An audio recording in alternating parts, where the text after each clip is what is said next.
Oui, alors là, je fais faire une recherche de jurisprudence sur le principe selon lequel le criminel tient le civil en l'état. C'est un principe qui est énoncé en fait à l'alinéa 2 de l'article 4 du Code de procédure pénale. D'accord. Il est sursis au jugement tant que la juridiction pénale ne s'est pas définitivement prononcée sur l'action publique.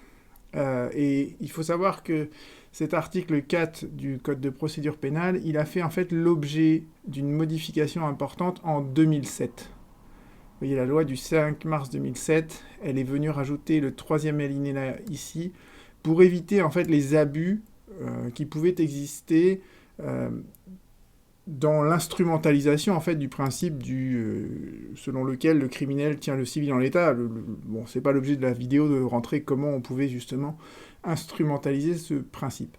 Et dans le moteur de recherche, je vous donne tout de suite le résultat en fait de ma recherche.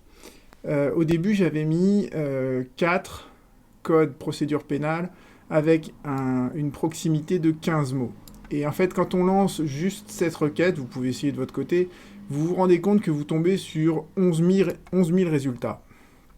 Donc pour affiner un peu cette recherche, la deuxième chose que j'ai faite, c'est que j'ai rajouté sursis, parce que c'est un terme qui apparaît en fait dans l'alinéa 2, vous voyez, sursis à statuer. Et normalement, IA droit vous permet en fait de compléter les terminaisons des mots de manière automatique, mais ça ne marche que pour les termes qui sont classiques. Or, je ne pense pas que le moteur de recherche identifie que sursis et sursoi, ce soit à peu près la même chose. Donc, par précaution, j'ai rajouté sursoi avec toutes les terminaisons du mot possible, comme le montre la petite étoile, et j'ai mis ou entre les deux, comme ça il va rechercher soit sursis, soit sursoi. Vous voyez, les deux sont indifférents. Et dernière chose que j'ai fait, c'est que j'ai mentionné en expression exacte, cette fois, il n'y a pas d'opérateur de proximité, vous voyez, j'ai mentionné j'ai mentionné 5 mars 2007, qui est la date de la loi de la réforme. Et si vous faites ça, vous tombez sur 34 résultats de toutes les chambres confondues de la Cour de cassation. En réalité, les arrêts qui sont intéressants, ce ne sont pas les arrêts de la chambre criminelle, car elle n'a pas statué là-dessus, donc j'aurais pu même encore affiner ma recherche en mettant que les chambres civiles. Et donc si vous faites cette recherche, vous tombez notamment sur cet arrêt du 15 mars 2012 qui est mentionné dans tous les codes. Et je vais vous montrer en plus quelque chose que permet de faire Daniel, c'est que si vous mettez donc, vous sélectionnez à la souris la référence exacte de l'arrêt, et que ensuite vous appuyez sur CTRL et que vous resélectionnez à la souris, vous pouvez sélectionner en fait les deux éléments, vous voyez, qui vous intéressent. Et si on remonte, donc ça, vous voyez, IA droit vous vous permet de retrouver la référence qui est dans tous les codes de procédure pénale.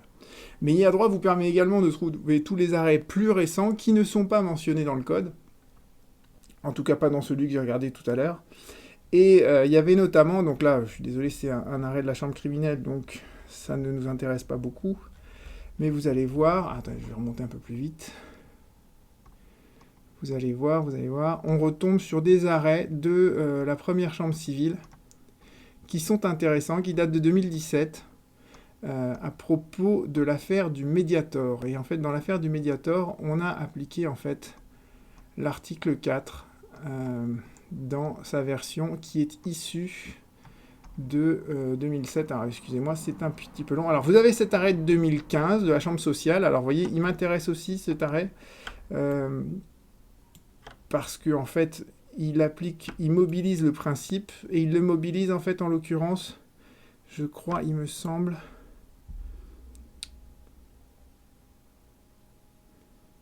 Voilà.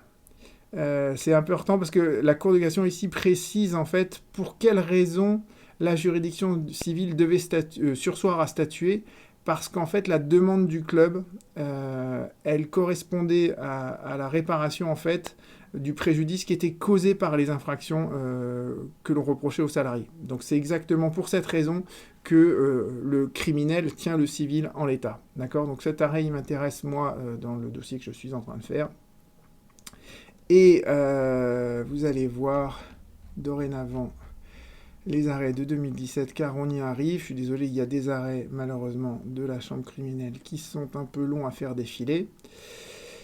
Et voilà, on arrive à l'arrêt du Mediator. Donc là, vous voyez, on a vraiment tous les termes de notre recherche qui nous intéressent. Vous avez article 4 du Code de procédure pénale. Vous avez effectivement l'expression du 5 mars 2007 qui fait référence à cette loi de 2017 qui est venue modifier en fait le principe, enfin la portée du principe selon lequel le criminel tient le civil en l'état, et vous voyez également apparaître le mot sursis à statuer, et c'est donc dans l'affaire du Mediator, comme ça apparaît ici. Donc je sélectionne ce petit morceau qui m'intéresse beaucoup, et je sélectionne également la référence exacte de l'arrêt, et il y a un autre arrêt du même jour sur le Mediator qui m'intéresse également, donc je le sélectionne, et je sélectionne la référence.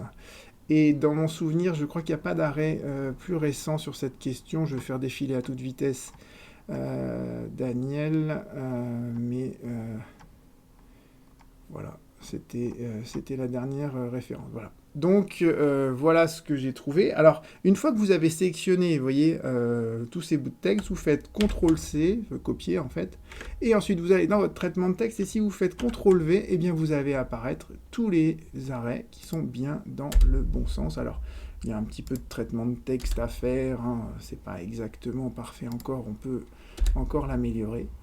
Mais vous avez donc dans votre traitement de texte tous les arrêts que vous avez sélectionnés.